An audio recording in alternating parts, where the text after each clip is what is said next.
बिस्मिल्लाहिर्रहमानिर्रहीम। Dear students, अस्सलाम वालेकुम। मैं हूं Ehsanullah. Welcome to my YouTube channel. Dear students, आज हम पढ़ रहे हैं द प्रीपोजिशन। प्रीपोजिशन ऑलरेडी मैं पढ़ा चुका हूं, ठीक है जी। और लेक्चर नंबर 6 जो है वो प्रीपोजिशन पे मौजूद है, ठीक है जी। और इंशाल्लाह प्लेलिस्ट में भी वो लेक्चर मैं ऐड कर दूंगा। लेकिन ज़्यादा तफसील और ज़्यादा प्रैक्टिकल शेप में मैंने इस पे काम उधर किया हुआ है, ठीक है जी।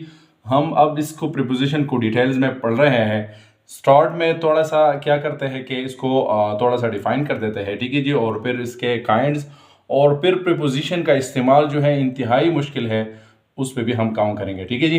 लेकिन बाकायदा स्टार्ट करने से पहले छोटी सी रिक्वेस्ट है, और वो ये है कि अगर अभी तक आपने मेरा यूट्यूब चैनल सब्सक्राइब नहीं किया है तो चैनल फ़ौरन सब्सक्राइब करें, बेल आइकन दबाएं, वीडियो आखिर तक देखें और अपने दोस्तों के साथ शेयर भी करें। तो आइए शुरू करते हैं द प्रीपोजिशन। प्रीपोजिशन जो है ये दो अल्फाज से मिलकर बना है, एक है प्री और दूसरा है पोजीशन, ठीक है जी। प्री का माना है पहला, ठीक है जी, या पहले, ठीक है जी, और बिफोर। और पोजीशन का माना है प्लेसमेंट, जगह, मुकाम। सो प्री का माना है पहले और पोजीशन का माना है placement. So it means preposition कुछ इस तरह वर्ड्स हैं जो नाउन से पहले लगते हैं, ठीक है जी। नाउन या प्रोनाउन से पहले प्लेस होते हैं, और जिस नाउन से पहले ये लफ्ज़ प्रीपोजिशन जो है ये इस्तेमाल हो जाए, लगे, तो बकिया जुमले के साथ इसी नाउन या प्रोनाउन का रिलेशनशिप जो है वो शो करता है, ठीक है जी।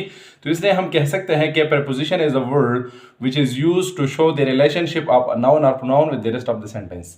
जिस नाउन या प्रोनाउन से पहले प्रीपोजिशन इस्तेमाल होता है तो उसी नाउन का रिलेशन जो है वो बकिया जुमले के साथ शो करता है, ठीक है जी। आइए मिसालों से समझाते हैं। पहला मिसाल है the book is on the table. अब आप देखिए इसमें हमारे पास जो नाउन है वो क्या है, वो ये है, ठीक है जी। टेबल, द टेबल, ये हमारे पास क्या है, नाउन है, ठीक है जी। अब इसके से पहले जो है एक लफ्ज लगा हुआ है और वो है ऑन, ठीक है जी। The book is on the table, ठीक है जी। तो इस पोर्शन से पहले जब ये ऑन जो लगा हुआ है, अब ये ऑन जो है ये इस नाउन का रिलेशनशिप जो है इस जुमले के बाकी हिस्से के साथ क्लियर कर देता है। The book is on the table मतलब ये है कि इस टेबल का पोजीशन किया है, तो इस टेबल का पोजीशन कुछ इस तरह है कि टेबल नीचे है और किताब बिल्कुल इसके ऊपर है, ठीक है जी।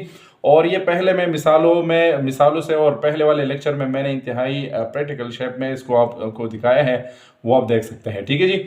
तो क्या है, टेबल नीचे है और बुक जो है इसके बिल्कुल ऊपर है। टेबल नीचे है और बुक इसके ऊपर है, ठीक है जी। दूसरा मिसाल आप देखिए, the book is on the table.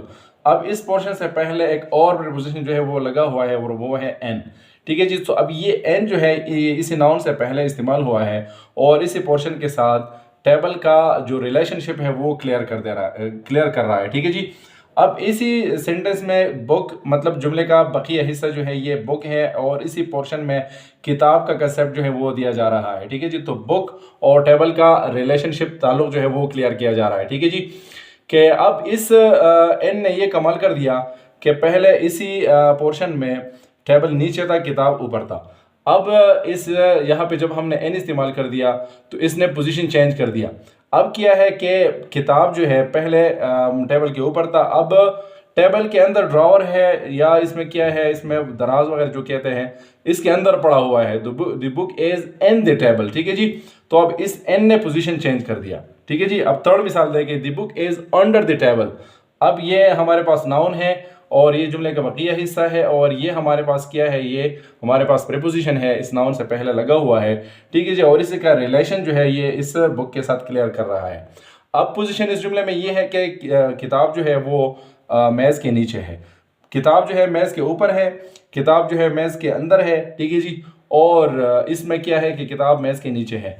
तो अब क्या है कि इन दो पोर्शन जो क्लियर किया जा रहा है, ठीक है जी, तो ये प्रीपोजिशन का कमाल है, ठीक है जी। अब इससे ये प्रीपोजिशन आप हटाए, तस्वर कर ले कि इसमें प्रीपोजिशन है ही नहीं, ठीक है जी।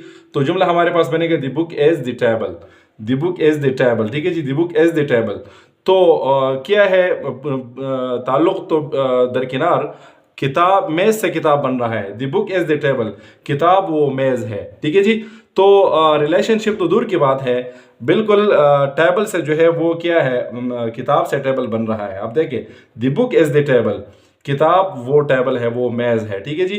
तो रिलेशनशिप टेबल और बुक का बिल्कुल क्लियर नहीं हो रहा है, ठीक है जी। तो ये अल्फाज है हमारे पास जो टेबल और बुक मतलब जुमले के दो हिस्सों का रिलेशनशिप जो है वो क्लियर कर रहा है, ठीक है जी। अब इसके बाद हमारे पास प्रीपोजिशन के टाइप्स हैं, काइंड्स हैं, ठीक है जी।